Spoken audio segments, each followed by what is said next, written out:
What in the heck was I thinking? Well, I've got a small shop of 183 square feet. A joiner is a very important function in a workshop, but I just don't have room.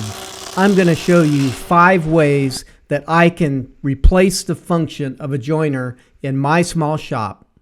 This is Dave with Level Up Woodworking, and let's get started.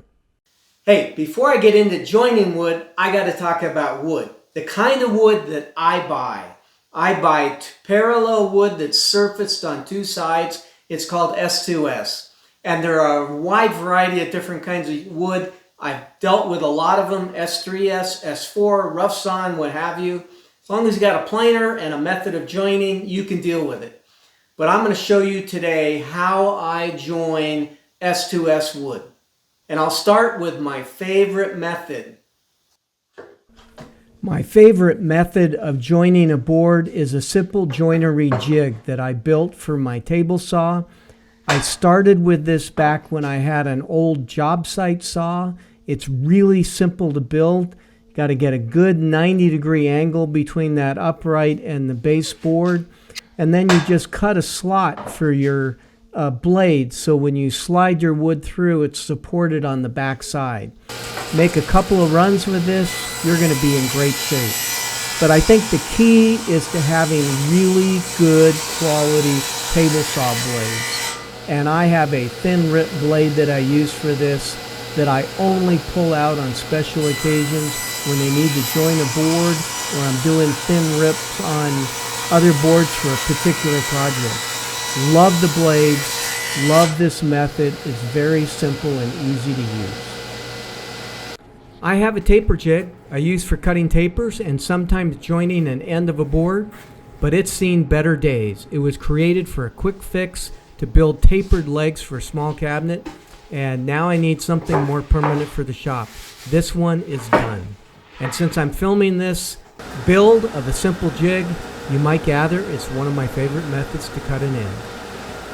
As with any jig that relies on the table saw fence, it's imperative that the sides are perfectly parallel. To do this, I usually make a cut, but then I come back and make a slow trim cut to get good parallelism between the board and the fence. Now I'm making this out of an old garage door, but it's actually pretty stable, 3/4 inch 12-layer plywood. Planed and sanded, of course. It's ready to go. Little sanding, and I'm ready to cut the slots for my T-bolts, starting with the depth of the wide end of the T-bolt and then cutting the slots for the bolt itself. I thought my trim router was up for the job, so I used it instead of my table router. Either way is fine. I like to use carpet tape, yeah, you heard me, carpet tape, to adhere boards to my bench top. I have had great success with this. I've seen people use blue tape, CA glue, but for this particular job, I just didn't think that was necessary. I took 3 passes on each slot to get it completely through the board, and at one point my router was getting so hot, I put on gloves to avoid burning my hands. I'm sure you've seen several variations of this jig out on the market today, but I prefer this particular design. It's easy to build, usually from scrap wood, and very easy and effective to use, and well, it doesn't cost that much. Finally, it doesn't take up a lot of space. I can hang it on the wall. The size I use for the base is 13 by 29 inches. It's really based on the positive experience I had with my old jig. I used it way too much before I decided to build one. And because this jig is so simple to build, why buy it when you can easily make it? Now, if you really know me, you know dust collection is a sensitive issue. I'm always trying to find ways to improve it. This palm router is fairly new to me after I purchased a cheap one just to see if I liked palm routers. And yeah, I did. So I sprung on this Bosch palm router, and now I'm narrowing down on dust collection options for it. I should have one pretty soon. I like putting sandpaper on the jig to avoid slippage of the board I'm cutting. I have some of this Mirka 22 grit with a sticky back on a roll. It's actually great for this project. I can also easily wrap it around the block for sanding. I like the versatility of this sandpaper, and I have a few different grits. I have some bolts left over from a T-Track hardware kit that I used for the angle plate. One of the bolts was an inch too long, and I went down to my local Ace Hardware and they cut it to length for free. Frankly, I didn't know that Ace had that service available. My hold down clamps came from my drill press, which I will eventually need to replace. They're a little large, and I think they're a better fit for this jig anyway. I think this jig is a big upgrade and much more versatile than my old jig, which is really kind of embarrassing.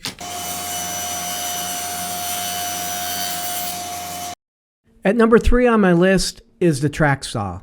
I don't happen to own one, as I don't really have a need for it. It can cut a straight edge, one which can be used to make a good joinable edge on a table saw with a quality blade. There are a number of track saws out there on the market today. At the high end, Festool at $699, mid-range Craig at $350, and even at the low end, Win at $169. Heck, you can even make your own track saw. Coming in at number 4 is the thin rip guys. Yeah, guys, I don't think I can count that one, but I'll throw it in there for good measure. And coming in at number 5 is a straight edge, a couple of clamps, and a circular saw. Hey, it's where I started. I'd be interested in your favorite method of joining a board. Leave a comment in the comments section. This is Dave with Level Up Woodworking, and thanks for watching. Oh, and back to that missing part. I like to put a little tab on the end of my taper jig to catch the end of the board. Not required, but it's a nice to have. That completes my taper jig. I'm very happy to have it in my shop.